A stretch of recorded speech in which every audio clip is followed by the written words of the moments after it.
আচ্ছা, so main mock 1 paper 1, sorry আমি আগে ভুলে মেইন মক 2 এরটা আজকে করে ফেলতেছিলাম। আচ্ছা, সো এখন মেইন মক 1 পেপার 1।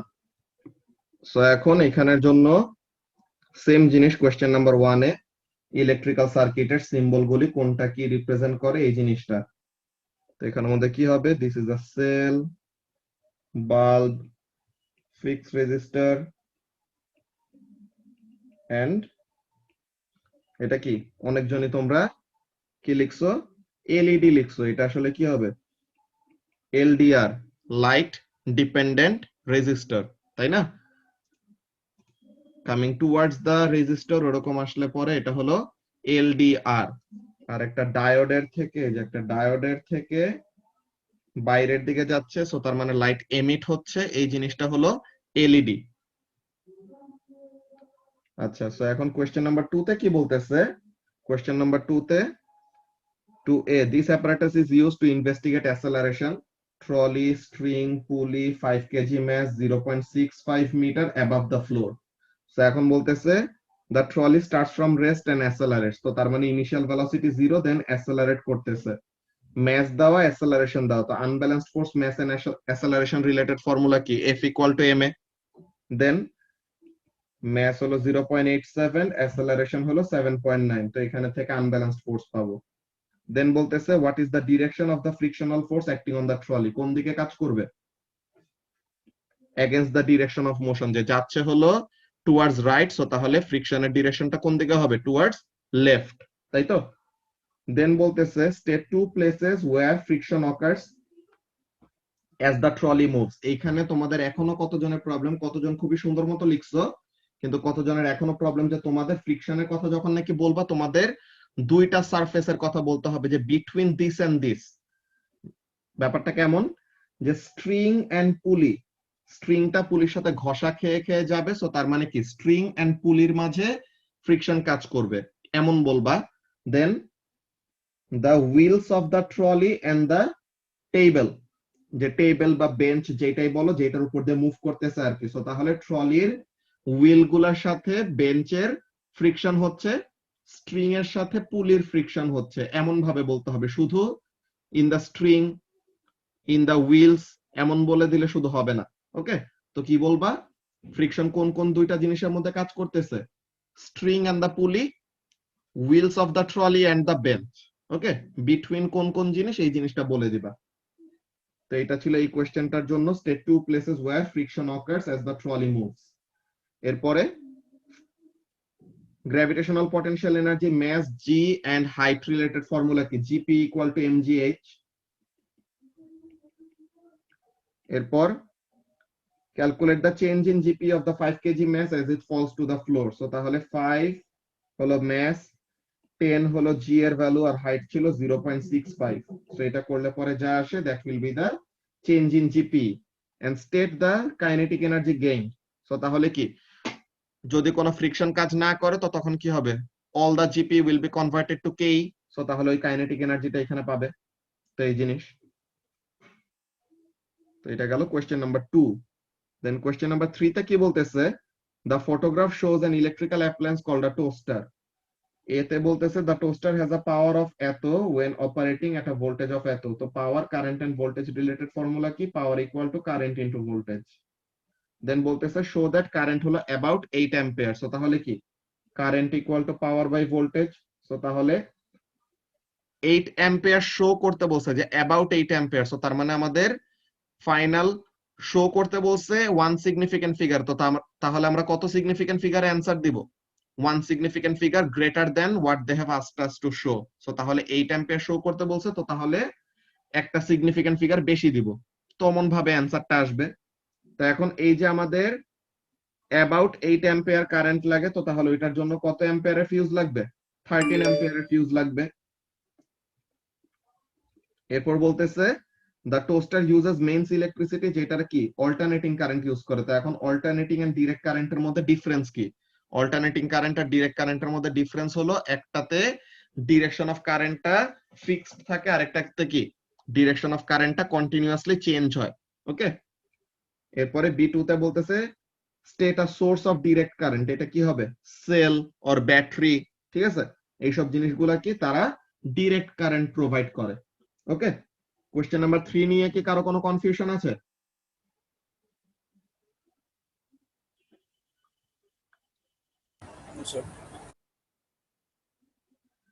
এরপর কোশ্চেন নাম্বার 4 এ বলতেছে কি a student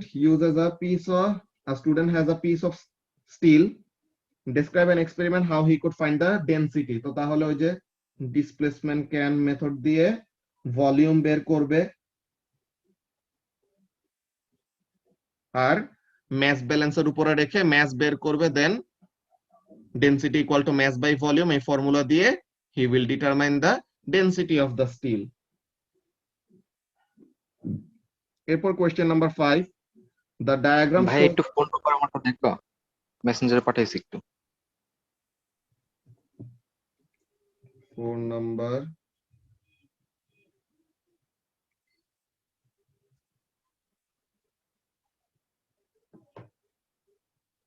at first the student have to measure the mass of the piece of steel, কি দিয়ে মেজার করবে এই জিনিসটা তো বলো নাই ম্যাসটা। এরপরে প্যারালেক্স এররের তোমার বানান ভুল, P A R A double L A X হবে, ঠিক আছে? আচ্ছা, then the student have to take a measuring cylinder and fill it up with a measured volume of water.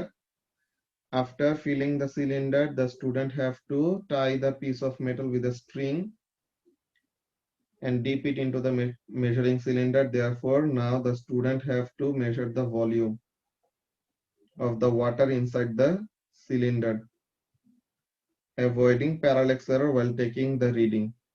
তো কিভাবে প্যারাল্যাক্স এরর অ্যাভয়েড করবে ওই প্রসিডিওরটা তো বলা লাগবে। প্যারাল্যাক্স এরর কিভাবে অ্যাভয়েড করে? By taking readings at eye level, ঠিক আছে? আই লেভেলে রিডিং নিলে পরে তখন কি বলবা যে প্যারাল্যাক্স এরর অ্যাভয়েড করতেছে। ওকে, যে লোয়ার মিনিসকাস থেকে আই লেভেলে রিডিংটা নিতে হবে, বুঝতে পারছো? ওই প্রসেসগুলো বলতে হবে, তুমি এটা বলো নাই। Then the volume of the steel is found. Now by using the formula density equal to mass by volume, density can be found. তো এখন এই যে এখানের মধ্যে তোমার যে দুইটা জিনিস বললাম, একটা হলো ম্যাস মেজারমেন্টের ওখানের মধ্যে পয়েন্টের অ্যাকচুয়ালি মার্কটা পাবা না, বিকজ তোমার ম্যাস ব্যালেন্সের কথা মেনশন করো নাই, বুঝছো? জি ভাইয়া। ওইগুলা জিনিসে খেয়াল রাখা লাগবে, যেটা বলছি না যে কোন একটা কিছু বলতেছো যে কিভাবে বের করবা, তো ওই প্রসেসটা আমাদের বলে দিতে হবে যে কোন মেজারিং ইনস্ট্রুমেন্ট ইউজ করবা, এমন টাইপের, ঠিক আছে? জি ভাইয়া। ওই যে এখানের মধ্যে মার্ক স্কিমের পয়েন্টস গুলো যদি আমরা দেখি, কোশ্চেন নাম্বার 4 এ দেখো,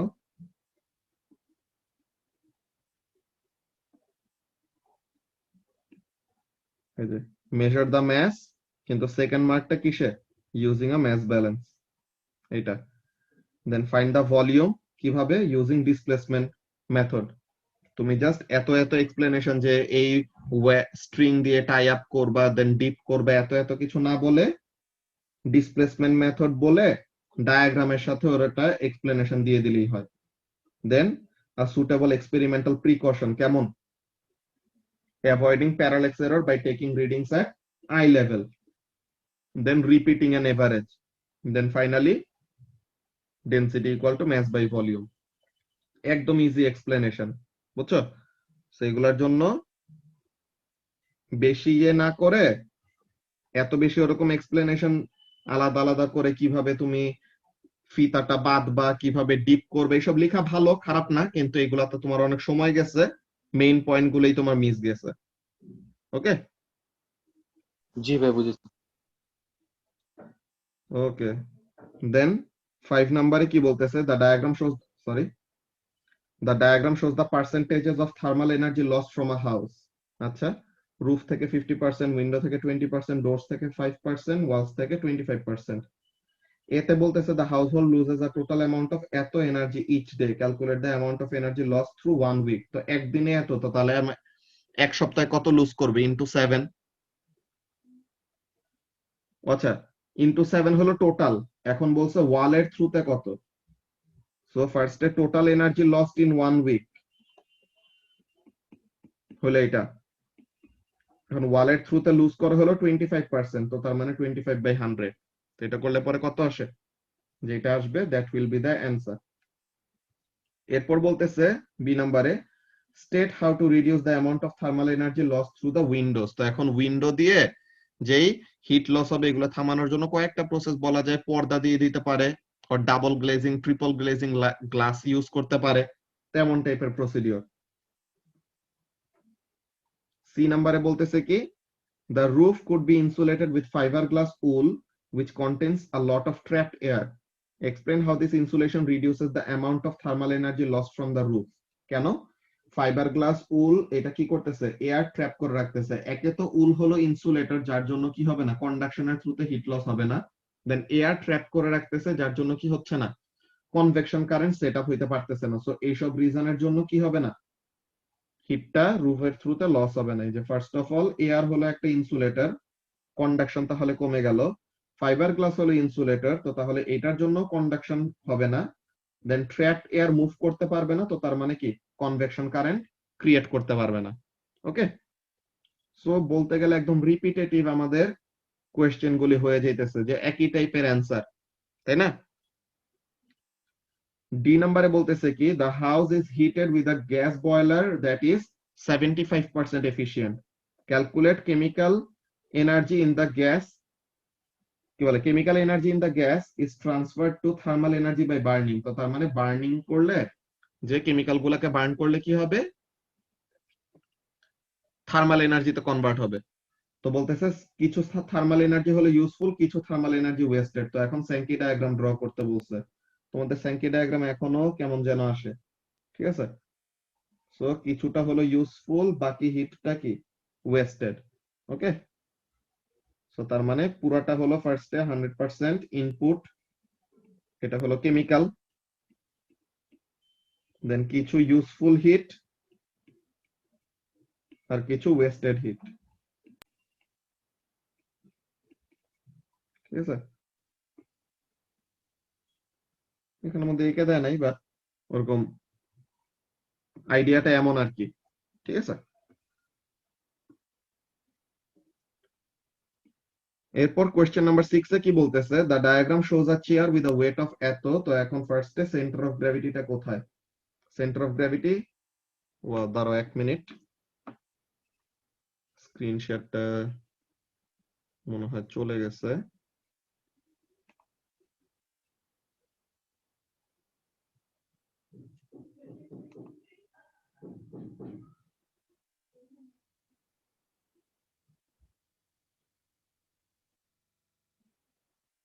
দাঁড়াও আমি স্ক্রিনশটটা আরেকবার অন করে নিই।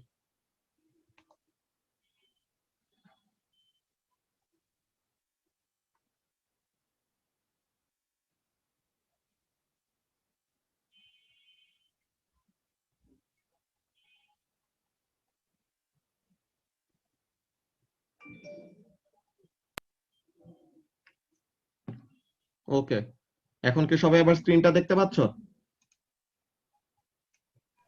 জি স্যার। ওকে, Yes, sir. সো এখন এখানের মধ্যে কি বলতেছে দেখো, the diagram shows a chair with a weight of 370 Newton. So এখন এখানের মধ্যে সেন্টার অফ গ্র্যাভিটিটা মার্ক করতে বলছে, which will be over here, যেখান থেকে ওয়েট কাজ করবে।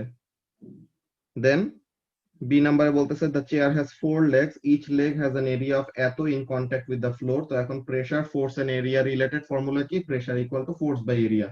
দেন calculate the pressure exerted on the floor by each leg, give a suitable unit.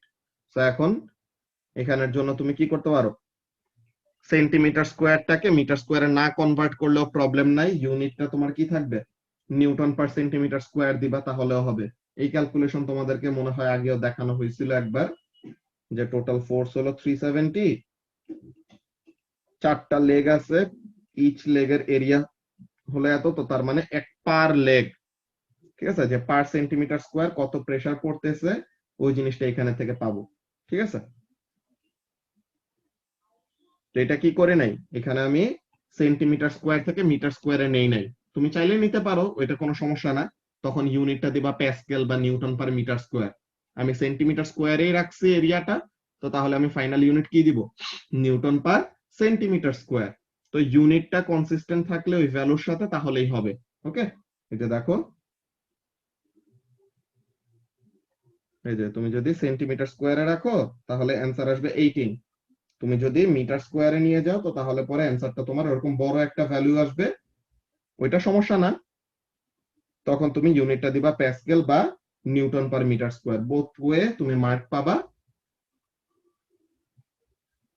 তো যেটা তোমার সুটেবল মনে হয় ওই প্রসেসটা ফলো করবা আর কি। দেন এখানের মধ্যে কি করছে, প্লাস্টিক কাপ দিয়ে দিছে। কেন প্লাস্টিক কাপটা কি করলো, এরিয়া অফ কন্ট্যাক্ট, যে চেয়ারের যেই পায়াগুলি ছিল এই চেয়ারের পাগুলি কি করতেছে এখন, area of contact with the floor বেড়ে গেছে। সো তাহলে সেম ফোর্স, যে same weight of the chair কিন্তু বড় একটা এরিয়াতে যদি ডিস্ট্রিবিউট হয়ে যায় এই ফোর্সটা, সো তখন কি হবে, প্রেসার কমে যাবে। সো তাহলে এখানের মধ্যে ম্যানুফ্যাকচারারের ক্লেমটা কি ঠিক আছে, তাই তো। এরপর কোয়েশ্চেন নাম্বার 7, কোয়েশ্চেন নাম্বার 7 এ বলতেছে কি, this question is about parts of the electromagnetic spectrum, তো নামগুলি দেওয়া আছে, which part of this has the longest wavelength, radio wave, state two properties that are same for all of the electromagnetic spectrum, same speed in vacuum, যে 3 into 10 to the power 8 meter per second, এটা হলো speed, then all can be reflected, refracted, then all are transverse। তো এরকম অনেকগুলির মধ্যে থেকে যে কোনো দুইটা লিখে দিবা। এরপর বলতেছে সি নাম্বারে, discuss a use and harmful effect for three parts of the electromagnetic spectrum, so তাহলে যে কোনো তিনটা নিয়ে ওরকম ইউজফুলনেস এন্ড হার্মফুল ইফেক্টটা নিয়ে কথা বলবা। তো গামা রেডিয়েশন, তার ইউজফুল পার্টটা কি, সে ক্যান্সার কিওর করতে পারে আর ক্যান্সার সেলকে মেরে ফেলতে পারে, কিন্তু তার হার্মফুল পার্ট আবার কি, সে ক্যান্সার আবার কজও করাইতে পারে, যে সেল মিউটেশন করায় তখন সে কি করতে পারে, ক্যান্সার কজও করাইতে পারে। দেন এক্সরে, এক্সরে দিয়ে কি করা যায়, ব্রোকেন বোন ইনভেস্টিগেট করা যায়, কিন্তু আবার এক্সরে ওভার এক্সপোজারে গেলে পরে তখন আবার ক্যান্সারের রিস্ক থাকে। দেন আলট্রাভায়োলেট লাইট, আলট্রাভায়োলেট লাইট দিয়ে ওরকম UV tanning lamp, fluorescent bulb এইসব জিনিসগুলি বানানো যায়, কিন্তু আবার এটার ডিসঅ্যাডভান্টেজ কি, এটা স্কিন ক্যান্সার কজ করাইতে পারে, অর কি করাইতে পারে, স্নো ব্লাইন্ডনেস এমন টাইপের। ভিজিবল লাইটের আমাদের ডেফিনিট কোনো হার্মফুল ইফেক্ট নাই। ইনফ্রারেড এর জন্য এরকম বলতে পারো ইউজফুল কাজটা কি, কুকিং এর পারপাসে ইউজ করা যায়। দেন আবার হার্মফুল ইফেক্ট কি, ওভার এক্সপোজারে বার্ন হয়ে যেতে পারে, ঠিক আছে, যে পুড়ে যেতে পারে শরীর।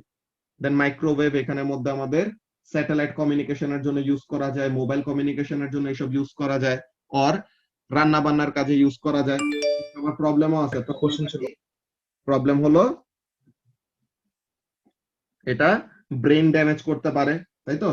তো এমন টাইপের ইউজফুলনেস এন্ড হার্মফুল ইফেক্ট নিয়ে এরকম বলতে পারো।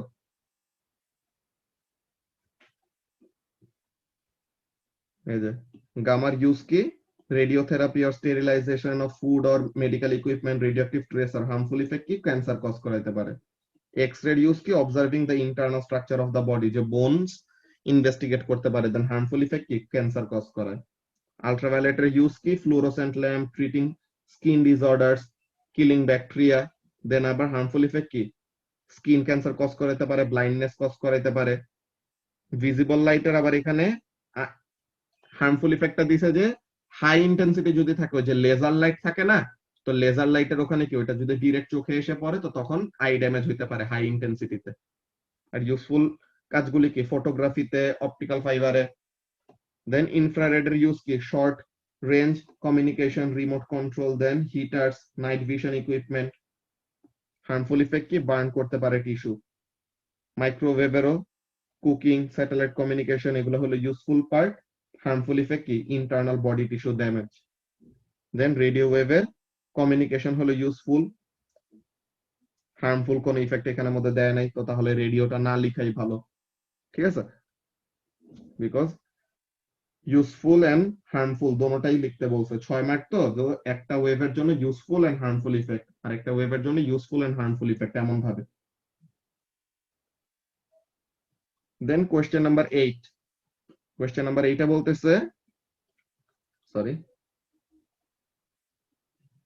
কোয়েশ্চেন নাম্বার 8 বলতেছে, the diagram shows an incomplete circuit, series circuit, draw thermistor to complete the circuit. এখন থার্মিস্টরের সিম্বল কেমন, this, add a voltmeter to the circuit to measure the voltage across the lamp. তো তাহলে ল্যাম্পের across voltage বের করার জন্য ল্যাম্পের প্যারালেলে কি করতে হবে, ভোল্টমিটার অ্যাড করতে হবে। তো এটা করলাম। বি নাম্বারে বলতেছে the voltmeter measures the voltage of 5.6 volt. The ammeter measures the current of 790 milliampere. So এখন voltage, current and resistance related formula কি, V equal to IR। এরপর calculate the resistance, তো R equal to V by I। তো V হলো 5.6, I হলো 790 milliampere। মিলি মানে কত, divided by 1000, তাই তো? তো তাহলে 5.6 ডিভাইডেড বাই 0.79, এটা করলে পরে যেই ভ্যালু আসে that will be the resistance. এরপর সি নাম্বারে বলতেছে কি, the completed circuit is moved from a cold room to a hot room. তো এখন আগে ঠান্ডা রুমে ছিল, এখন গরম রুমে নিয়ে গেছে। তো এখন টেম্পারেচার যদি বেড়ে যায় তো থার্মিস্টরের রেজিস্ট্যান্সের কি হয়, টেম্পারেচার যদি বেড়ে যায় থার্মিস্টরের রেজিস্ট্যান্স কমে যায় না? তো তাহলে এখানের মধ্যে কি হচ্ছে, থার্মিস্টরের রেজিস্ট্যান্স কমে যাচ্ছে। তো থার্মিস্টর রেজিস্ট্যান্স কমে গেলে তখন এই দুইটা কি আছে, দে আর ইন সিরিজ, রাইট? তো এখন সিরিজে থাকলে পরে কে বেশি ভোল্টেজ পায়, কে কম ভোল্টেজ পায়, এটা কিসের উপর ডিপেন্ড করে মুবাশিরা? Sir, resistance. রেজিস্ট্যান্সের উপর। সো এখন যার রেজিস্ট্যান্স বেশি তার অ্যাক্রসে ভোল্টেজ বেশি, যার রেজিস্ট্যান্স কম তার অ্যাক্রসে ভোল্টেজ কম। সো নাও এতক্ষণ ঠান্ডা রুমে ছিল, তো তার মানে এতক্ষণ টেম্পারেচার কম ছিল। তো টেম্পারেচার যখন কম, রেজিস্ট্যান্স তখন থার্মিস্টরের বেশি।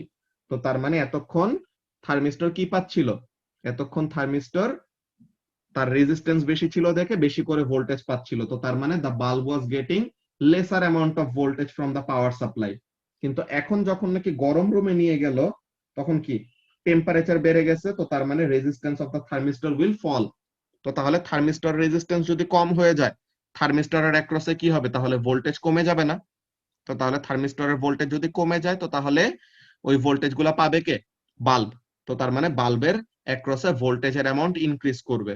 তো বাল্বের অ্যাক্রসে ভোল্টেজের অ্যামাউন্ট ইনক্রিজ করলো, আর সার্কিটে ওভারঅল কারেন্টের ভ্যালুটা কি হবে, বাড়বে। কেন ওভারঅল কারেন্টের ভ্যালু বাড়বে, বিকজ ওভারঅল রেজিস্ট্যান্স কমে গেছে। যে টোটাল রেজিস্ট্যান্সটা কি হবে, বাল্বের রেজিস্ট্যান্স প্লাস থার্মিস্টরের রেজিস্ট্যান্স। বাল্বের রেজিস্ট্যান্সটা তো আমাদের মোরলেস কনস্ট্যান্ট, কিন্তু থার্মিস্টর রেজিস্ট্যান্স কি হলো, গরম রুমে নেওয়াতে রেজিস্ট্যান্স কমে গেছে। সো তার মানে overall resistance of the circuit কি হবে, কমে যাবে না? সো তাহলে এখানের মধ্যে কারেন্ট বাড়তেছে এন্ড ভোল্টেজও বাড়তেছে, কার, বাল্বের। তো তাহলে বাল্বের ব্রাইটনেসটা কি করবে, এখানে ইনক্রিজ করবে। সো এমন কিছু এখানের মধ্যে বলার কথা, এই যে।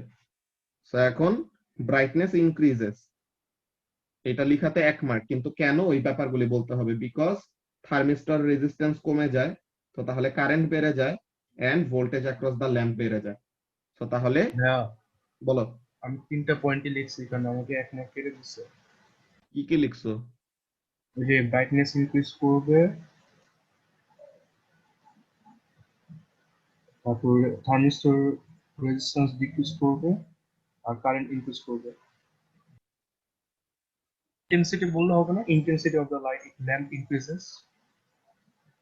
ও তো ব্রাইটনেস তো তারা স্পেসিফিক্যালি বলছে যে ব্রাইটনেস এর কি হবে, তো ইন্টেন্সিটি না বলে ব্রাইটনেস বলা লাগবে। যে তারা বলছে না what will happen to the brightness of the lamp, এই যে, বুঝছো?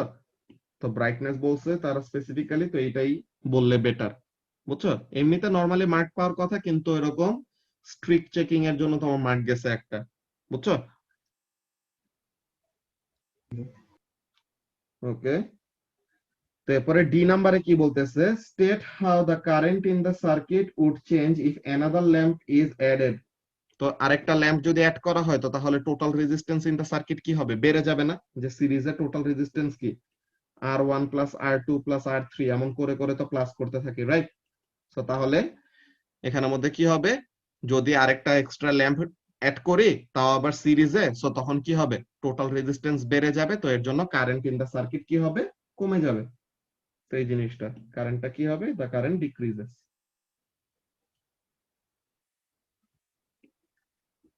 এটা গেল question number 8। Then question number 9 এ কি বলতেছে, কোশ্চেন নাম্বার 9 এ বলতেছে student investigates the magnetic fields produced by bar magnets. আচ্ছা, এ নাম্বারে বললো describe how the student could investigate the shape and the direction of the magnetic field around a single bar magnet. You may draw a diagram to help your answer. এখানে আমাদের specifically কিছু বলে দেয় নাই যে আমাদের কি ইউজ করব। একদম প্রি রেজিস্ট্রেশন মক 1 এ ওখানে তোমরা অনেকজনই যারা নাকি আয়রন ফিলিং এর কথাগুলি বলছিল ওখানের মধ্যে তোমাদের কোনো মার্ক দেওয়া যায় নাই। কেন যায় নাই? বিকজ ওখানে স্পেসিফিক্যালি বলেই দিছে যে কম্পাস ইউজ করতে হবে, প্লটিং কম্পাস ইউজ করার প্রসিডিওরে বলতে বলছিল।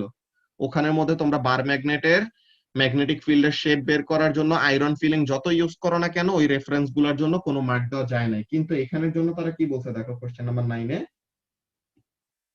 Method to show the shape, compass use করা যাবে, আয়রন ফিলিং ইউজ করা যাবে, কিন্তু ডিরেকশনটা বের করার জন্য মাস্ট একটা জিনিস লাগবে, কম্পাসটা লাগবে। ঠিক আছে, তুমি জাস্ট আয়রন ফিলিং দিয়ে কি করতে পারবা না, ডিরেকশনটা বের করতে পারবা না। সো তাহলে ফার্স্টে কি, ফার্স্টে হলো আয়রন ফিলিং ঢাললাম, দেন শেপটা পাইলাম, ডিরেকশনটা পাওয়ার জন্য কম্পাস ইউজ করব।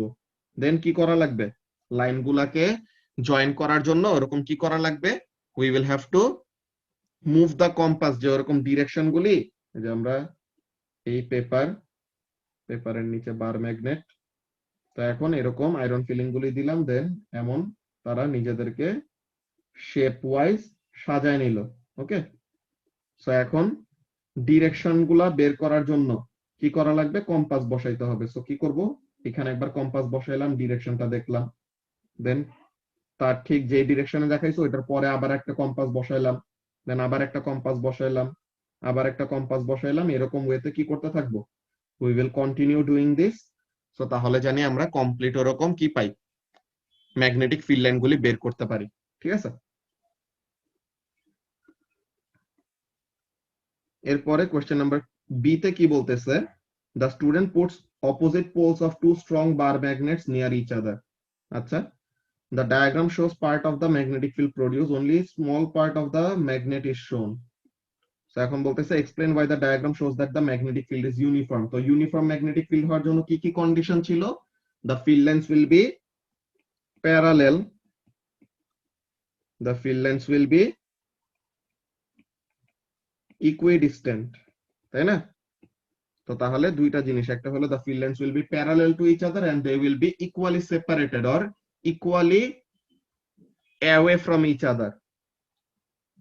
So একটা হলো কি প্যারালেল আর আরেকটা হলো ইভেনলি স্পেসড। ঠিক আছে, reference to straight line, straight line হওয়া মানে যে কি হবে, ইউনিফর্ম ম্যাগনেটিক ফিল্ড হবে এমন কোনো কথা নাই। তো তার মানে স্ট্রেট বলা কোনো পয়েন্ট হিসেবে কনসিডার করা হবে না। কি বলতে হবে, the field lines will be parallel and equidistant or evenly spaced, একই কথা।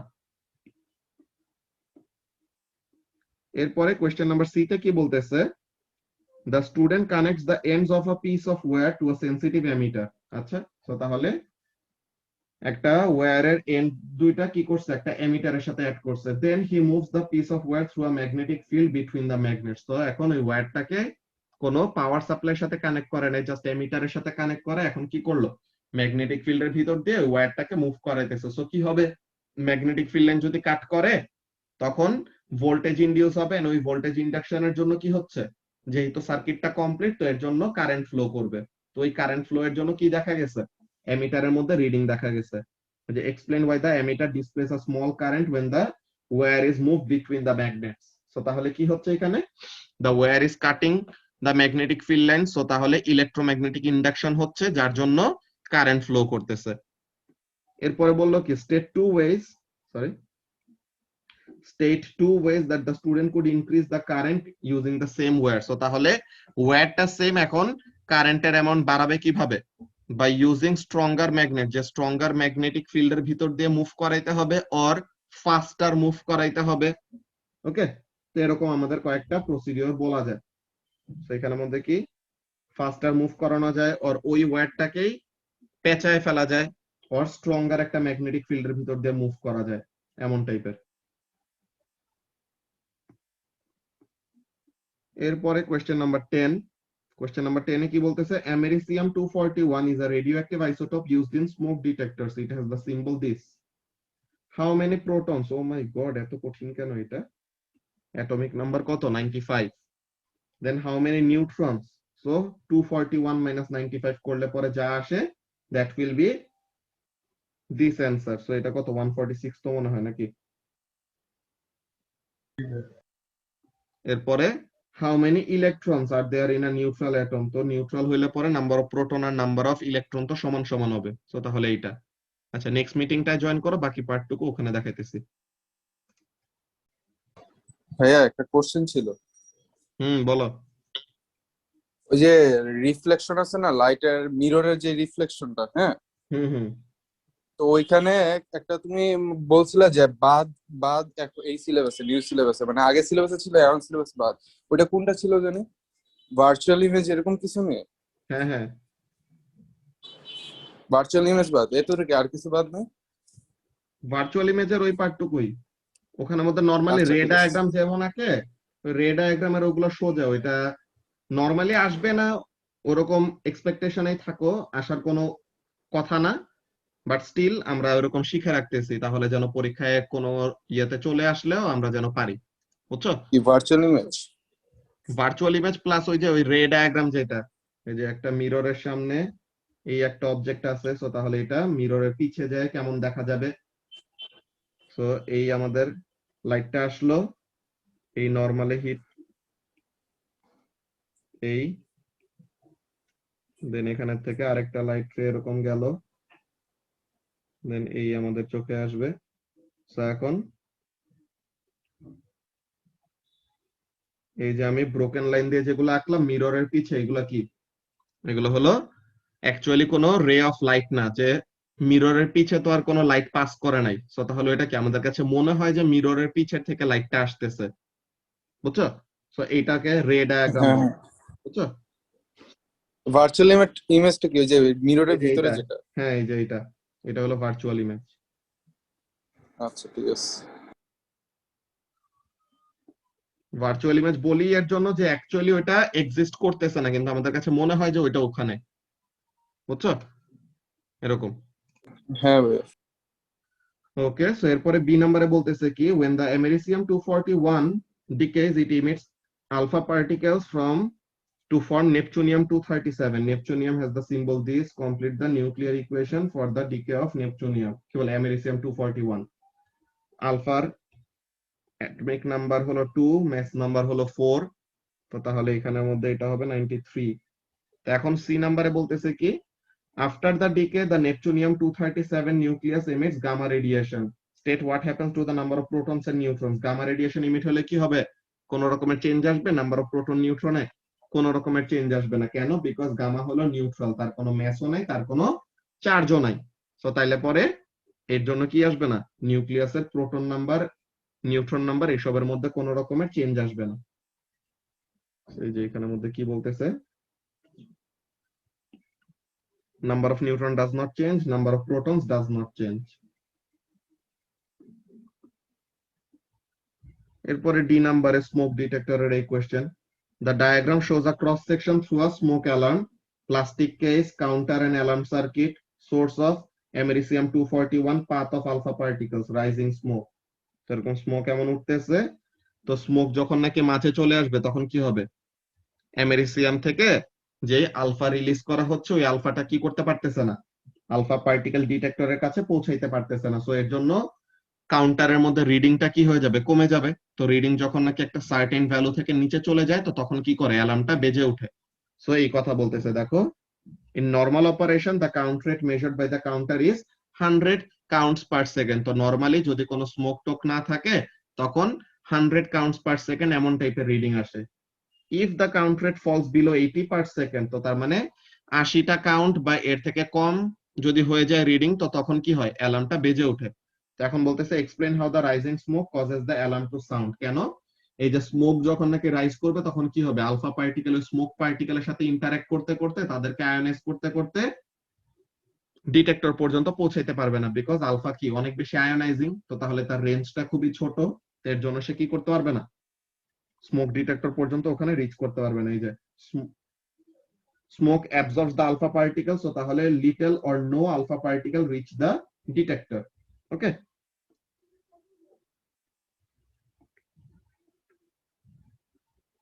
এরপরে americium 241 has a half life of 430 years. What does half life mean?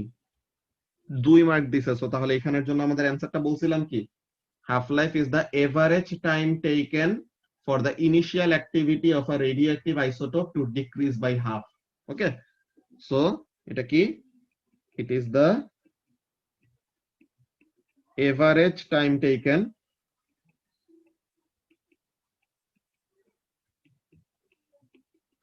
for the initial activity of a radioactive isotope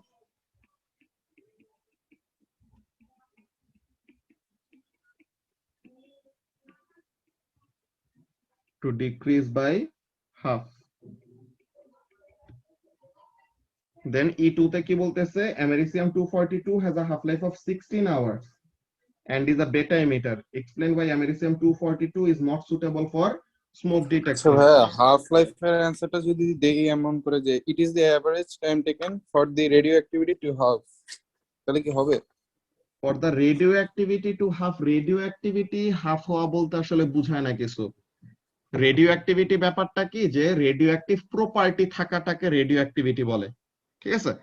so এখন ওইটা activity হলো তার একটা জিনিস কি, যে ওই যে তার নাম্বার অফ অ্যাটম, যে আনস্টেবল যে নিউক্লিয়াস গুলি আছে তারা যে ডিকে করে না, তো ডিকে রেটটা কি হয়, কমে যায়। তুমি ওরকম রেডিওঅ্যাক্টিভিটি টু ডিক্রিজ বাই হাফ না লিখে এমন লিখতে পারো ম্যাস হাফ হবে, এমন লিখতে পারো, এটা লিখলেও রাইট হবে, ম্যাসের কথা বললেও রাইট হবে।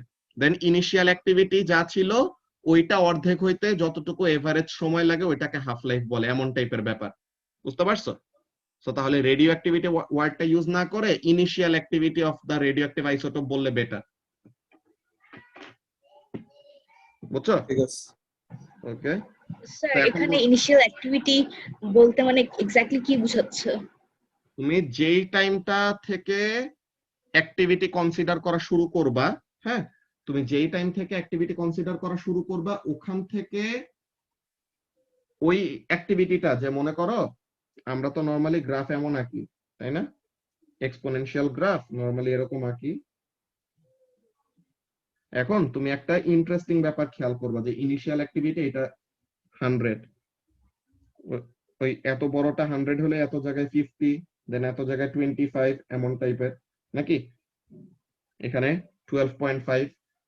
সো দেখো তো 100 থেকে 50 তে নামতে কতটুকু টাইম লাগলো, এতটুকু টাইম লাগছে, তাই না? দেন 50 থেকে 25 এ নামতে, এখানের মধ্যে গ্রাফটা যদি আমরা আরেকটু ঠিক মতো আঁকি, সো তাহলে পরে একটা মজার ব্যাপার দেখো কি আসে।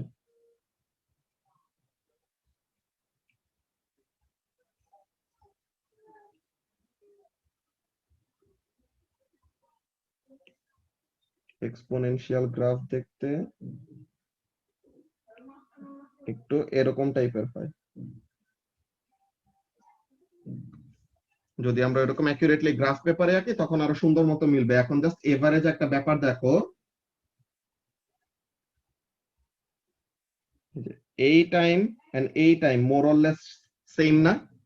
যে 100 থেকে 50 তে নামতে যতটুকু টাইম লাগলো 50 থেকে কিন্তু 25 এ নামতে কি হয়েছে, ইকুয়াল টাইম লাগলো না? Yes sir. দেন এই জায়গাটায় 25 থেকে 12.5 এ নামতেও কি সেম অ্যামাউন্ট অফ টাইম লাগতেছে। সো এই জিনিসটাকে এর জন্য আমরা হাফ লাইফ বলি। আরো একটা ইন্টারেস্টিং ব্যাপার দেখো, এখন আমি গ্রিন কালার দিয়ে দেখাই। মনে করো এইটা কি, ওইটা 100 হলে এটা 50 হলে তাদের মাঝে কত হবে, 75, তাই না? আর 50 আর 25 এর মাঝে কত,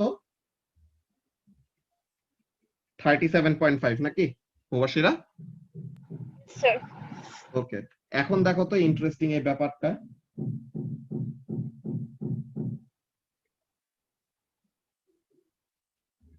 এই গ্রিন কালার এই যে টাইমটা, এই টাইমটাও কি বাকি টাইমগুলোর সাথে সেম না? Yes sir. তো তাহলে এখানের মধ্যে কি আমরা ইনিশিয়াল অ্যাক্টিভিটি যতই ধরি না কেন, যে আমরা যেই সময় থেকে টাইমটা কনসিডার করা শুরু করব ওই টাইমে যে অ্যাক্টিভিটি আছে ওই অ্যাক্টিভিটিটা অর্ধেক হইতে অলওয়েজ বাকি সবগুলো অ্যাক্টিভিটি অর্ধেক হওয়ার জন্য ইকুয়াল অ্যামাউন্ট অফ টাইম নিবে। তুমি যদি 100 থেকে শুরু করো, 100 থেকে 50 তে নামতে যত টাইম লাগবে, তুমি যদি 75 থেকে শুরু করো, 75 থেকে 37.5 এ নামতে ওই আইসোটোপের জন্য সেম অ্যামাউন্ট অফ টাইমই লাগবে। বুঝতে পারছো? Yes, sir, বুঝছি। তো তাহলে এটা হলো আমাদের ওই ইনিশিয়াল অ্যাক্টিভিটির ওই মেইন ব্যাপারটা। আচ্ছা, তো এখন এখানের মধ্যে বলতেছে যে আমেরিসিয়াম 242 হলো একটা বেটা ইমিটার এন্ড তার হাফ লাইফ হলো 16 আওয়ার্স। তো দুইটা রিজনে সে কি হবে না, সুটেবল হবে না ফর দ্য স্মোক ডিটেক্টর। কেন কেন? প্রথম কথা হলো হাফ লাইফ যে এত ছোট, এর জন্য কি হবে, তার অ্যাক্টিভিটি খুবই তাড়াতাড়ি কমে যাবে। তো তার মানে আমাদের অনেক ফ্রিকোয়েন্টলি কি করা লাগবে, আমেরিসিয়াম সোর্সটাকে রিপ্লেস করতে হবে, বারবার বারবার করে রিপ্লেস করা লাগবে। সো এটা খুবই একটা বাজে একটা কাজ যে বারবার করে আমাদের এরকম রিপ্লেস যদি করতে হয়, তো তাহলে কি এটা খুবই আনডিজায়ারেবল একটা প্রোডাক্ট হিসেবে দেখা দিবে। দেন বেটা ইমিটার, তো এখন বেটা পার্টিকেল যদি ইমিট করে, সে তো স্মোক দিয়ে আসলে বলতে গেলে আনফেজড থাকবে, স্মোকের ভিতর দিয়ে সে খুবই সুন্দর মতো চলে যেতে পারবে। তো তার মানে স্মোক ওখানে চলে আসছে, কিন্তু স্টিল বেটা পার্টিকেল রিলিজ করছে দেখে কি করতে পারবে না, সে ওই ব্যাপারটাকে পুরোপুরি বুঝতে পারবে না। সে কি করবে, বেটা পার্টিকেল স্মোক থাকলেও না থাকলেও একই টাইপের রিডিং দেখাবে অলমোস্ট। সো তাহলে তখন ওখানে থেকে আমরা স্মোক অ্যালার্মের মেইন কাজটা কি, যদি কোনো আগুন ধরে বা কোনো স্মোকের ওরকম অ্যামাউন্ট বেড়ে যায়, ওটাকে ডিটেক্ট করতে পারা। তো এটাই যদি করতে না পারে, তো তাহলে এটা ইউজ করে লাভ কি, তাই না? তো তাহলে এখানের মধ্যে দুইটা কাজ, একটা কি হাফ লাইফ খুবই শর্ট, সো এর জন্য তার অ্যাক্টিভিটি খুবই তাড়াতাড়ি কমে যাবে, তো এটাকে বেশি তাড়াতাড়ি রিপ্লেস করতে হবে, উইচ ইজ নট ডিজায়ারেবল। দেন বেটা এমিটার দেখে আরেকটা প্রবলেম, কি প্রবলেম, বেটা পার্টিকেল এমিট করে দেখে স্মোকের মধ্যে তার কোন রকমের চেঞ্জ আসবে না বা ইফেক্ট হবে না। সো এর জন্য স্মোক থাকলে বা না থাকলে সে কি করতে পারবে না, ডিটেক্ট করতে পারবে না বেসিক্যালি। তো এই যে এই জিনিসটা,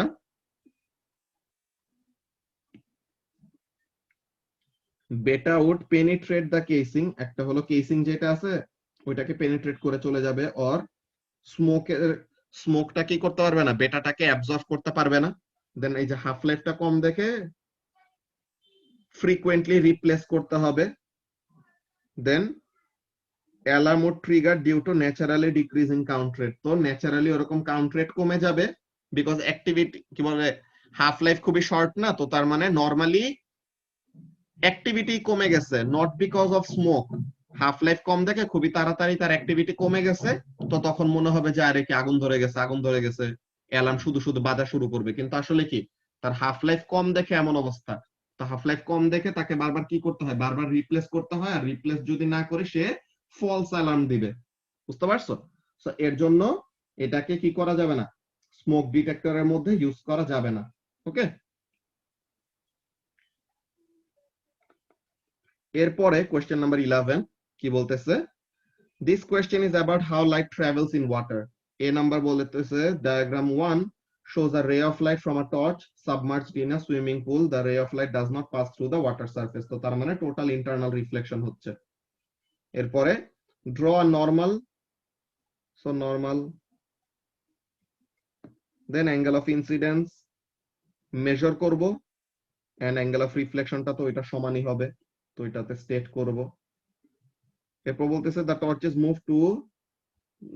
moved and the ray now passes through the surface of water. So তাহলে এই হলো নরমাল, এখন সে কি করবে, away from the normal এরকম যাবে। তো এখন এই প্রসেসটার নাম কি, refraction, bending of light when it moves from one medium to another. এরপর বলতেছে ক্রিটিক্যাল অ্যাঙ্গেল আর রিফ্র্যাক্টিভ ইন্ডেক্স রিলেটেড ফর্মুলা কি, sin c = 1/n। এরপরে the refractive index of water is 1.33, calculate the critical angle। তো এখন critical angle ওইটা আমরা কিভাবে বের করব, ফর্মুলা যেটা লিখছি, তো sin ইনভার্স 1/1.33 করলে ক্রিটিক্যাল অ্যাঙ্গেলের ভ্যালুটা পাবো। এখন বলতেছে the torch is moved again so that the ray of light now meets the water surface at an angle of incidence of এত। তো এখন জিজ্ঞাসা করতেছে কি হবে, তো ক্রিটিক্যাল অ্যাঙ্গেলের ভ্যালুটা আমাদের আসছে কত, ক্রিটিক্যাল অ্যাঙ্গেলের ভ্যালু আসছে 48.8। তো তার মানে কি, angle of incidence যদি 52 হয়, তো তার মানে the angle of incidence is greater than critical angle. So what will happen, it will undergo total internal reflection. So তাহলে ওইটা টোটাল ইন্টারনাল রিফ্লেকশন হবে। এই এক্সপ্লেনেশনটা বলবো যে explain what happens to the ray of light বলবো যে since the angle of incidence is greater than the critical angle and the light is trying to go from more dense medium to less dense medium, তো এর জন্য কি হবে, it will undergo total internal reflection. এরপরে question number 12, question number 12 এ কি বলতেছে, a student does 3 separate experiments to investigate conduction of thermal energy. এ নম্বরে বলতেছে, in her first experiment the student inserts 4 metal rods of different materials into a copper disc. তো এই copper ডিস্কের মধ্যে এরকম iron rod, aluminium rod, copper rod, plastic rod দিছে, মাঝে দিয়ে হিট দিবে, তাদেরকে ওয়্যাক্স রিং পরাইছিল। তো এখন যে সবচেয়ে ভালো কন্ডাক্ট করতে পারবে তার ওয়্যাক্স রিং গুলি বেশি বেশি গলে যাবে,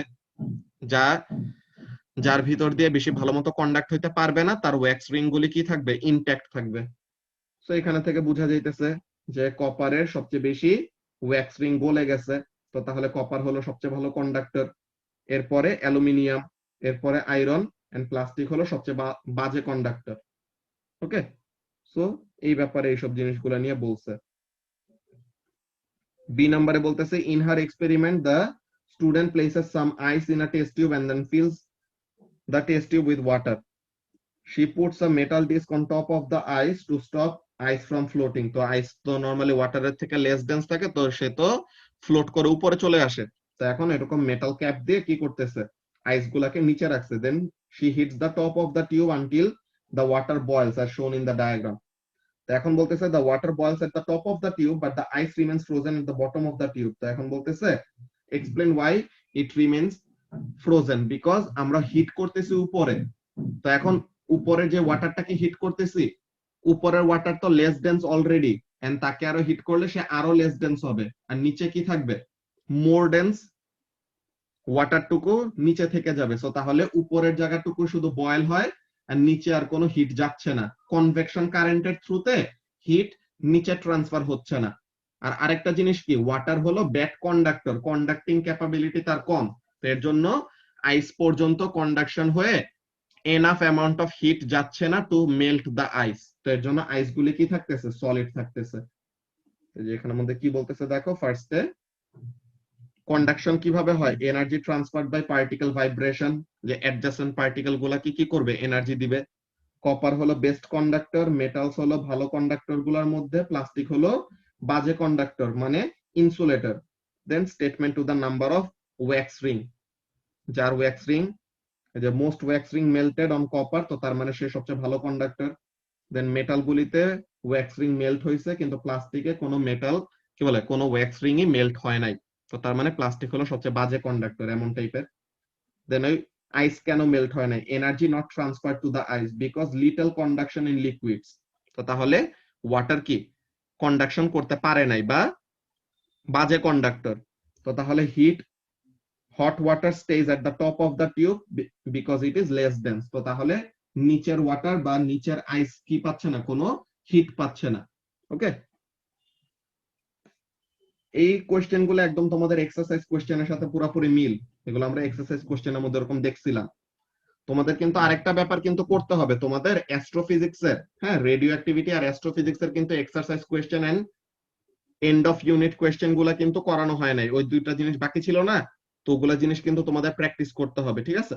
তো ওই জিনিসগুলো আমরা নেক্সট উইক তো মানডেতে আমরা কোশ্চেন পেপার রিলেটেড একটা ডিসকাশন করব, মানডেতে ক্লাস হবে, ওয়েডনেসডে ক্লাসটা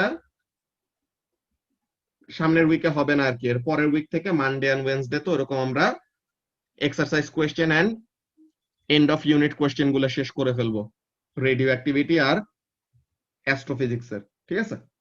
তো এখন এখানের মধ্যে বলতেছে কি সি নাম্বারে, in her third experiment the student inserts a wooden rod at the end of a brass tube.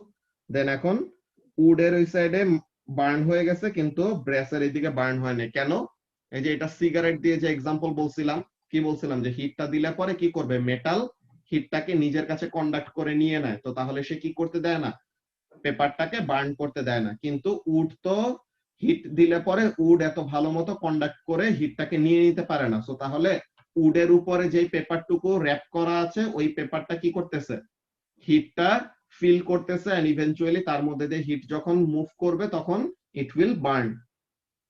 তো এটা হলো মেইন ব্যাপার, এন্ড এইটা ছিল আমাদের পেপার 1 এর কোশ্চেন। কারো কি পেপার 1 এর কোনো কোশ্চেন নিয়ে কোনো প্রবলেম আছে, যে কোন জায়গায় কোনো মার্ক গেছে, কেন গেছে বুঝো নাই, আর কোনো কোশ্চেনে প্রবলেম আছে এমন কিছু?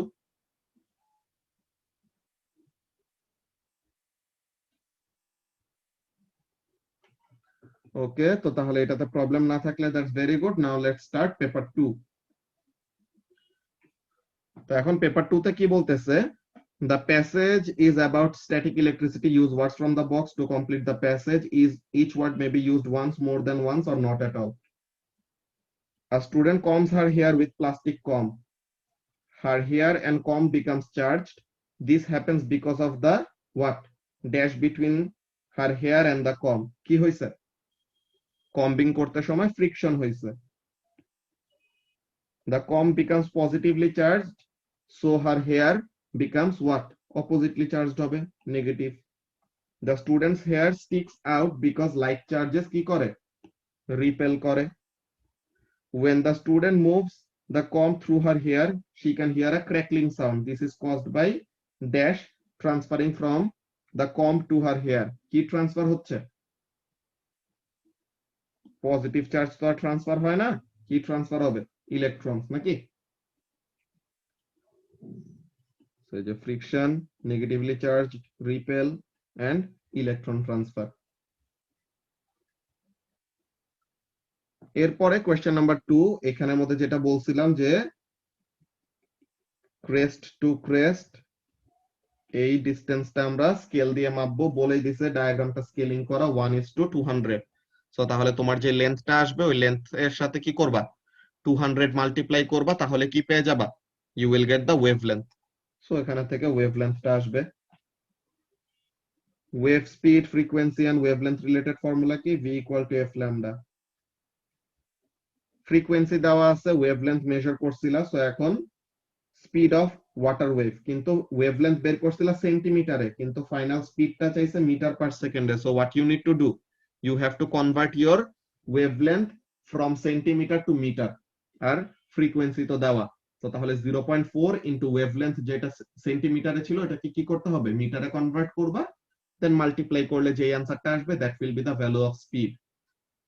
এরপর বলতেছে water waves are transverse wave. State another example of transverse wave. Light wave, microwave, infrared। ওই যে আমাদের ইলেকট্রোম্যাগনেটিক স্পেকট্রাম থেকে যে কোনো একটা লিখে দিলেই হবে।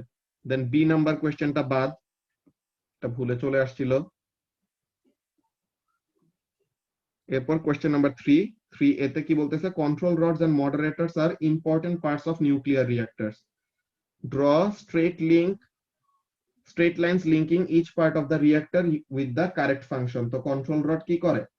কন্ট্রোল রড absorbs neutrons, আর মডারেটর কি করে? মডারেটর slows down neutrons নাকি? বি নম্বরে বলতেছে কি, describe the process of nuclear fission। কি হয়? a slow moving neutron is absorbed by uranium-235 nucleus, then uranium-235 nucleus একটা নিউট্রন অ্যাবজর্ব করলে কি হবে? it will get converted to uranium-236। এখন uranium-236 কি? আনস্টেবল। তো আনস্টেবল uranium-236 কি করবে? স্প্লিট করবে। এই স্প্লিটিং প্রসেসটাকে কি বলা হয়? ফিশন বলা হয়। তো সে স্প্লিট করে কি করে? the uranium-236 splits into two daughter nuclei and 2 or 3 neutrons and gamma radiation আর এনার্জি এইসব। সো তাহলে এখানের মধ্যে অ্যানসারে কি বলতেছে দেখো,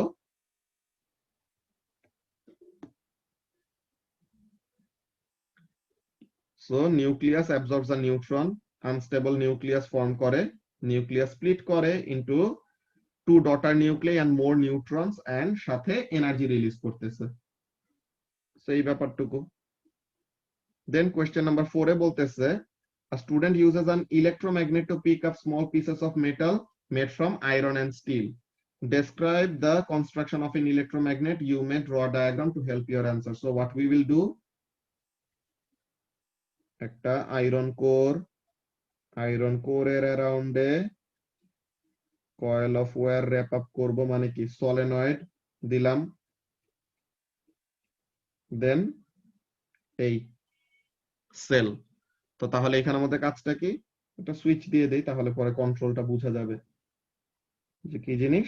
সুইচ অন করলে কারেন্ট ফ্লো করবে, সো তখন এটা ম্যাগনেট হিসেবে কাজ করবে। সুইচ অফ করে দিলে কারেন্ট চলে যাবে, সো ম্যাগনেটিজম চলে যাবে। ওকে, লেবেল করে দিবা আর কি, ডায়াগ্রাম জাস্ট এরকম আঁকলেই তো হয় না, এখানে লেবেল করবা যে এটা হলো iron core, coil of wire,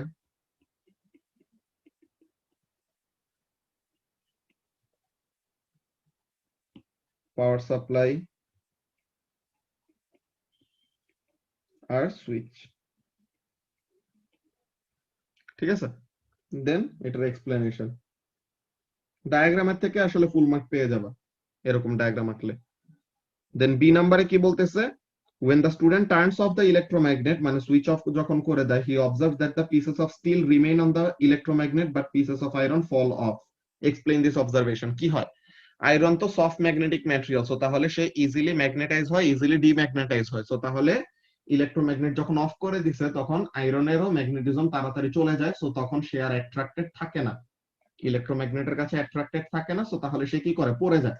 কিন্তু স্টিল সে তো hard magnetic material, so what it will do, it will retain it's magnetism, যে সে তার ম্যাগনেটিজমটা ধরে রাখবে।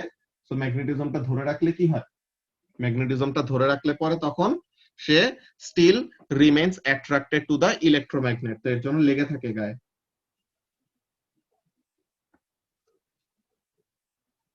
একটা হলো coil of wire, iron core, current in the wire. Steel is a hard magnetic material, iron is a soft magnetic material. So steel remains magnetized, so there is attraction between the steel and the electromagnet. এর জন্য এটা কি করে, গায়ের মধ্যে লেগে থাকে। Question number 5 এ কি বলতেছে, the table and the graph shows the melting points of different metals. আচ্ছা, সো তাহলে melting point in degree Celsius আর এই মেটাল, এখন lithium, sodium, potassium, rubidium, caesium. এখন বলতেছে name the type of the graph শোন, এটা কি graph, bar chart. Give a reason why this is a correct way to display the data, because এগুলা কি ডিসকন্টিনিউয়াস ভেরিয়েবল, তাই না, এখানের মধ্যে তার হলো discontinuous variable are not continuous, আর নাম হলো বার চার্ট।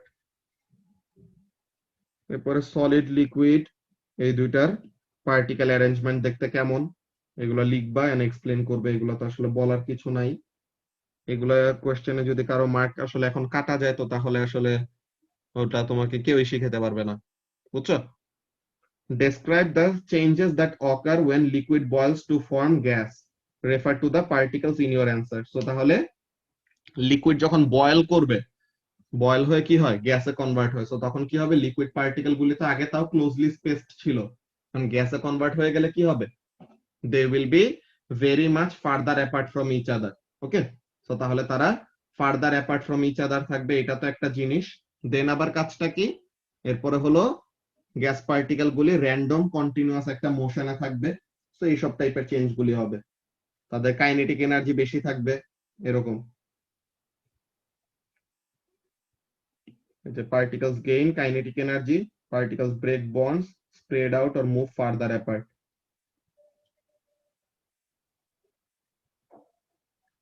দেন কোয়েশ্চেন নাম্বার 6 তো বাদ, এটা গিগার এন্ড মার্সডেন এর কোয়েশ্চেন কেন চলে আসছিল ভুলে। Then question number 7, a company has 50 holiday homes located on the coast of an island. The company wants to develop a renewable method of generating electricity for the homes. They consider the 3 options: solar cells, wind turbines, geothermal. Discuss the advantages and disadvantages of each option. So তাহলে solar cell, wind turbine and জিওথার্মালের advantage and disadvantages গুলার list করতে বলছে।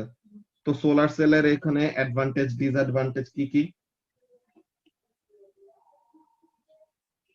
First of all সবগুলাই তো renewable, তো তাহলে সবগুলার অ্যাডভান্টেজে কি, কোনোটাই শেষ হয়ে যাবে না, কোনোটা কি করতেছে না harmful green house gas contribute করতেছে না অ্যাটমসফিয়ারে। এখন সোলার প্যানেল অ্যাডভান্টেজ কি, এক্সিস্টিং বিল্ডিং এই সেট করা যাবে। তো ডিসঅ্যাডভান্টেজ কি, শুধু যখন সানি থাকবে তখনই ইলেকট্রিসিটি জেনারেট করবে, মানে বড় একটা জায়গা লাগবে, তো তখন এত এত বেশি এরকম সোলার প্যানেল লাগানো আছে এমন বিল্ডিং দেখলে পরে মানুষজনের কাছে দেখতে খারাপ লাগতে পারে, বুঝছো, ভিজুয়াল পলিউশন। উইন্ড টারবাইনের জন্য অ্যাডভান্টেজ কি, only a small number of turbines would be required, কিন্তু এখানের মধ্যে কি কোস্টাল লোকেশন মানে কি ওখানের মধ্যে নরমালি উইন্ডি থাকে। দেন কুড বি লোকেটেড অফশোর, একদম তোমার যে ল্যান্ডেই থাকতে হবে এমন কোনো কথা নাই, তুমি অফশোর মানে কি পানির উপরেও কি করতে পারো, উইন্ড টারবাইন বসাইতে পারো। কিন্তু সমস্যাটা কি, ডিসঅ্যাডভান্টেজ গুলি possible harm to birds, visual pollution or noise pollution, then will not operate in heavy wind, যে খুব বেশি যদি উইন্ড থাকে তো তাহলে অপারেট করবে না, বা যদি উইন্ডি না থাকে তাহলেও অপারেট করবে না। খুব বেশি উইন্ডি মানে কি ঝড় হইলে তখন তো আর ওরকম রেগুলার কোনো উইন্ড আসবে না, তখন এর জন্য অপারেট করবে না। এরপরে জিওথার্মালের জন্য অ্যাডভান্টেজ কি, consistent or reliable power output, এত বেশি ল্যান্ডে জায়গা লাগে, সবকিছু তো মাটির নিচে। কিন্তু ডিসঅ্যাডভান্টেজ কি, এমন জায়গাতেই এটা ডেভেলপ করা যাবে যেটা কি জিওলজিক্যালি অ্যাক্টিভ, যে যেখানে নাকি কি ওরকম ভলকানিক ইরাপশন হয় বা ওরকম কাছাকাছি হিট সোর্স আছে এমন। তো এইসব জিনিসগুলো আমরা কি করলাম, ডিসকাস করলাম, অ্যাডভান্টেজেস এন্ড ডিসঅ্যাডভান্টেজেস। এর জন্য বলছিলাম না চ্যাপ্টার ওয়াইজ করানোর সময় যে এগুলো জিনিস কি করে রাখবে, একদম লিস্ট করে রাখবা, ঠিক আছে। কোয়েশ্চেন নাম্বার 8 কি বলতেছে, state the relationship between power, current and voltage. Power equal to current into voltage. A lamp with a power of 6.5 watt is connected to a power supply of 230 volts. So তাহলে current কত, so current equal to power by voltage. 4 mark দিছে, ও my god, কেন, ও my god, ইউনিটের জন্য 1 mark, ভ্যালুর জন্য 1 mark, formula এখানে সাবস্টিটিউশনের জন্য, ইয়াল্লাহ এত মার্ক, হুদাহুদি। আচ্ছা, এরপরে এখানের মধ্যে question number B, question number B তে কি বলতেছে দেখো, 3 switches S1 S2 and S3 are used to control a lamp in a large room. এখানে S1 S2 S3 এগুলো কিন্তু তোমাদের ম্যাথস এর ইউনিট হয়ে যাবে, যখন নাকি এ লেভেলস উঠবা তখন স্ট্যাটিস্টিক্স 1 স্ট্যাটিস্টিক্স 2 স্ট্যাটিস্টিক্স 3 এরকম 3টা ইউনিট আছে। তো নরমালি মানুষ S2 S3 পড়ে না, তোমরা নিয়ে পড়তে পারো, মজা আছে এগুলা। Each switch can be up or down, তো তাহলে সুইচ আপ থাকতে পারে বা ডাউন থাকতে পারে এমন।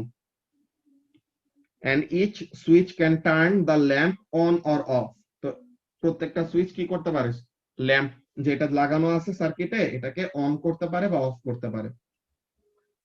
সো এখন এখানের মধ্যে বলতেছে কি, when all 3 switches are up the lamp is on, তো তাহলে সবগুলি সুইচ আপ তখন lamp on, when all 3 switches are down the lamp is off, সবগুলি সুইচ যখন ডাউন তখন ল্যাম্পটা বন্ধ, ঠিক আছে।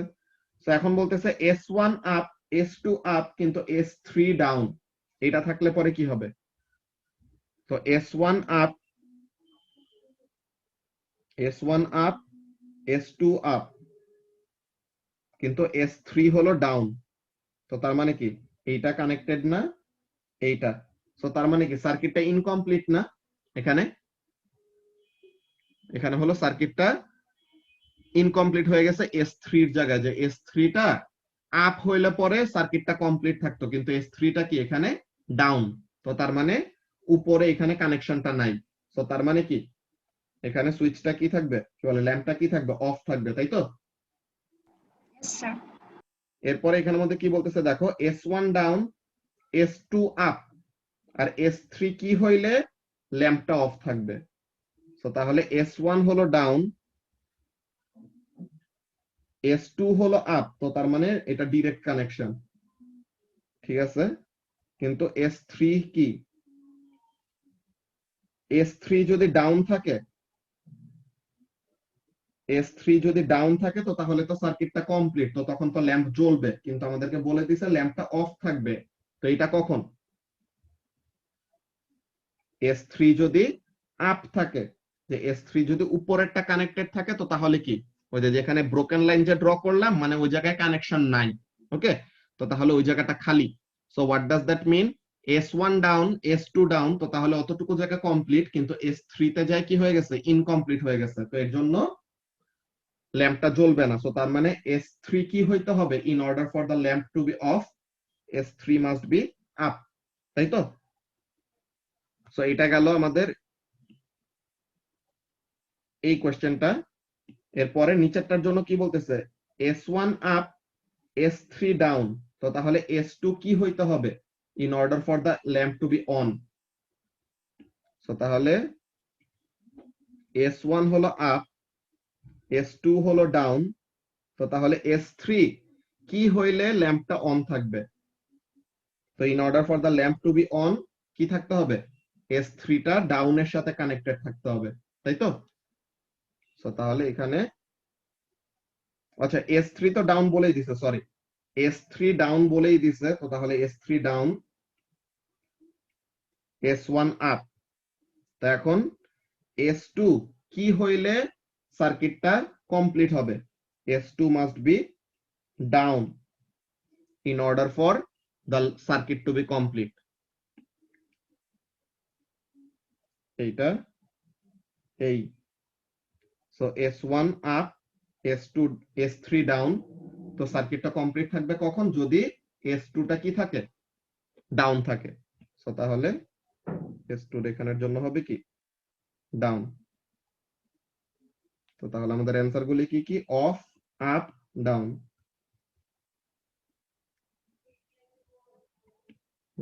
Of, up, down. এরপরে কোয়েশ্চেন নাম্বার 9, কোয়েশ্চেন নাম্বার 9 এ কি বলতেছে, a student uses a solution of a solvent and oil to estimate the length of an oil molecule. আচ্ছা, A1 এ বলতেছে name an instrument that the student could use to accurately measure 10 centimeter cube of solution. এটা কি, measuring cylinder হইতে পারে, pipette হইতে পারে, burette হইতে পারে, ওরকম যে কোনো একটা লিখতে পারো, measuring cylinder is the most safe option. এরপরে the student uses a dropper to produce 10 কি বলে drops of the solution. There are এত drops, যে 2000 drops in 10 cm cube, তো তাহলে একটা ড্রপে কত ভলিউম, 2000 ড্রপে 10 cm cube, তো তাহলে একটা ড্রপে কত, 10/2000। তো তাহলে এটা। এরপর the student adds drops of the solution on a tray of water. She measures the diameter of the oil film that forms. তো তাহলে ড্রপার থেকে ওরকম এক ড্রপ ফেললো, diameter of the oil film, এরকম ওয়াটারে তো ফ্লোট করবে, তখন ডায়ামিটার এত এত এত এত এত। এখন বলতেছে ক্যালকুলেট দ্য এভারেজ ডায়ামিটার, তো এখানের মধ্যে এভারেজ বের করবা। 3 নম্বরে বলতেছে কি, ফর্মুলা দিয়ে দিছে ভলিউমের। তো এখন এখানের মধ্যে the volume of the oil film জানো, পাই, তো পাই ডায়ামিটার থেকে রেডিয়াস পাবো, তো তাহলে টিটা হলো থিকনেস, তো এখন থিকনেসটাকে সাবজেক্ট করে থিকনেস বের করলাম। ওকে, তো এখন thickness of the oil is equal to the length of the oil molecule, তো তাহলে থিকনেসটা হলো লেন্থের সমান, তো তার মানে থিকনেস বের করা আর length of the oil molecule বের করা একই কথা। সো ওখানে থেকে লেন্থটা বের হয়ে যাবে। ওকে, এই কোশ্চেন নাম্বার 8, কোশ্চেন নাম্বার 9, এই দুটা নিয়ে কি কারো কোনো কনফিউশন আছে?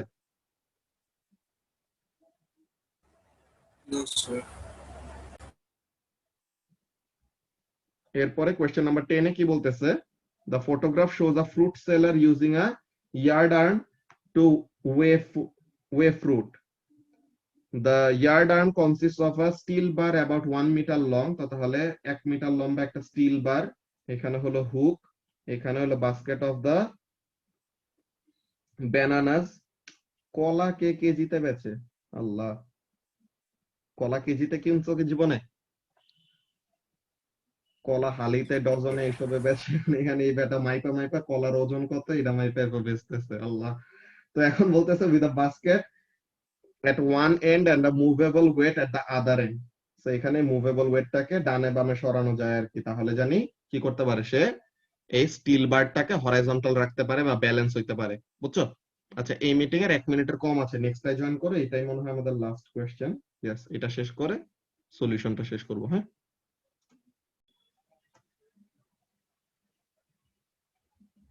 ইয়েস স্যার, আমি তোমার মাইকটা ঢুকালাম। ওকে। আচ্ছা, তো তাহলে আমরা যেই জিনিসটা দেখতেছিলাম যে এই লোকটা কি করতেছে, এরকম 5টা কলার ওয়েট কত এটা মাপতেছে। আচ্ছা, তো এখন বলতেছে কি draw an x on the diagram to show the pivot point.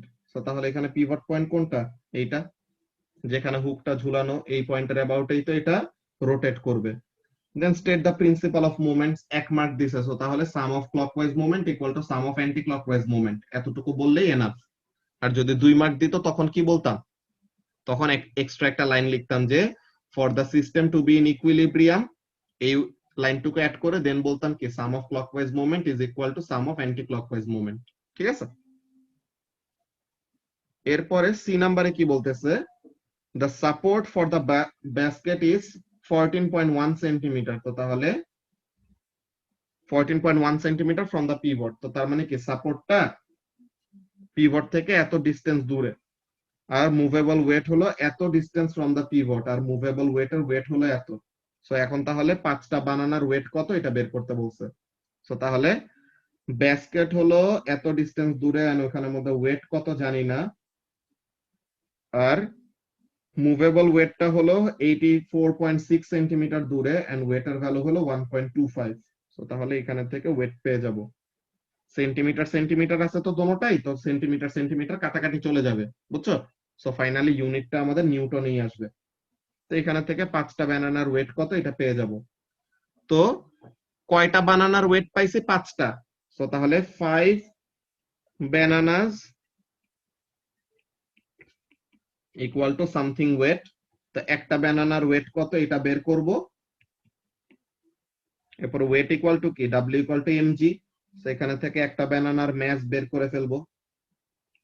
So একটা বানানার ওয়েট যেটা আসবে ওইটাকে 10 দিয়ে ডিভাইড করলে কি পাবো? ম্যাস পাবো। ম্যাসটা কিসে পাবো? কিলোগ্রামে। তো কিলোগ্রাম থেকে ম্যাসটাকে গ্রামে কনভার্ট করার জন্য কি করতে হবে? 1000 দিয়ে মাল্টিপ্লাই করতে হবে, তাই তো? সেখানের মধ্যে একজন একটু বলো তো, এটা অ্যান্সারে দেখে নিতে পারি।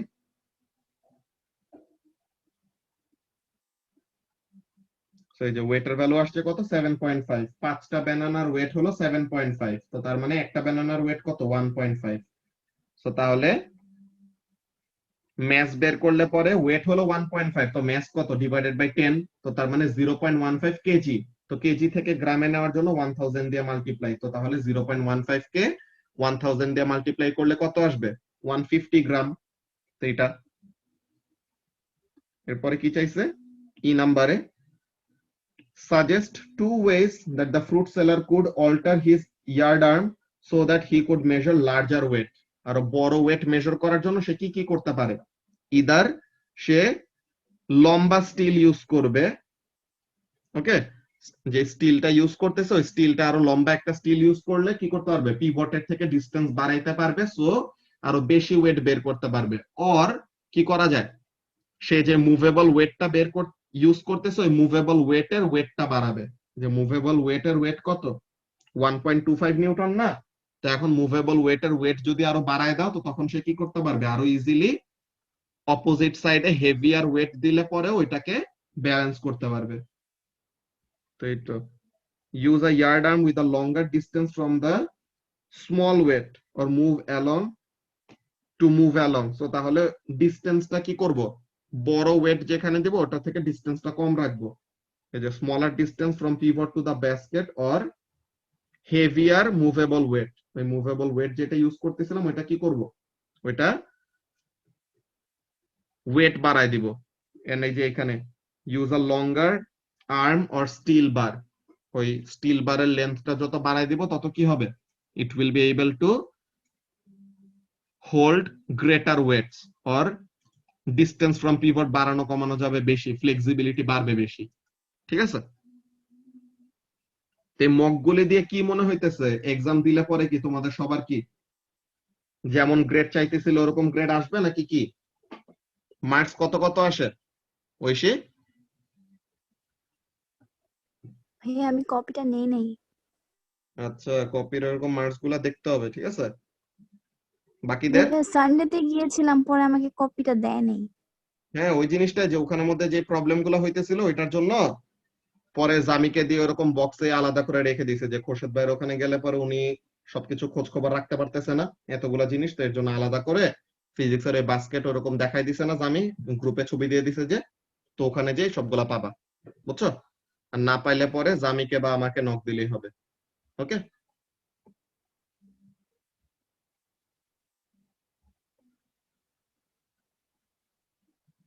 সো তাহলে এইটা ছিল আমাদের মেইন মক 1 এর সলিউশন। আজকে আমরা ফার্স্টে মেইন মক 2 এর সলিউশন করার ধরে দিছিলাম। এরপর মাহফুজ জিজ্ঞাসা করলো যে এটা তো জমাই দেই না, আমি ভাবছিলাম যে এটা তো এক উইক গেছে গিয়ে, বুঝছো? সো তাহলে এটা আর কি এই সানডে আর স্যাটারডেতে সাবমিট করার দিন, তাই না? ওইটা সাবমিট করবো আর কি। ওকে, ঠিক আছে তাহলে। তো আজকে 10টার মকের জন্য প্রিপারেশন নাও। ওয়েডনেসডের ক্লাসে তো অলরেডি সাজেশন কয়েকটা দিছি, সো ওই ক্লাসে যারা যারা ছিল তারা তো জানো কি কি টাইপের কোয়েশ্চেন আসবে। ঠিক আছে, ট্রান্সফরমার রিলেটেড কোয়েশ্চেন আসবে 2টা, এটা বলে দিলাম। সো তাহলে এই রিলেটেড কোয়েশ্চেন দেখে রাখতে পারবা। আর বাকিগুলো অলরেডি ওয়েডনেসডের ক্লাস যারা করে নাই তারা মিস করা উচিত আর কি, যে লাইভ ক্লাস ওরকম অ্যাটেন্ড না করলে সাজেশনস গুলি মিস করলেই ভালো হয়। ওকে, তো তাহলে আমরা এখন ক্লাসটা এখানে শেষ করি। আল্লাহ হাফেজ। আসসালামু আলাইকুম ভাইয়া। ওয়ালাইকুম আসসালাম। ওয়ালাইকুম আসসালাম।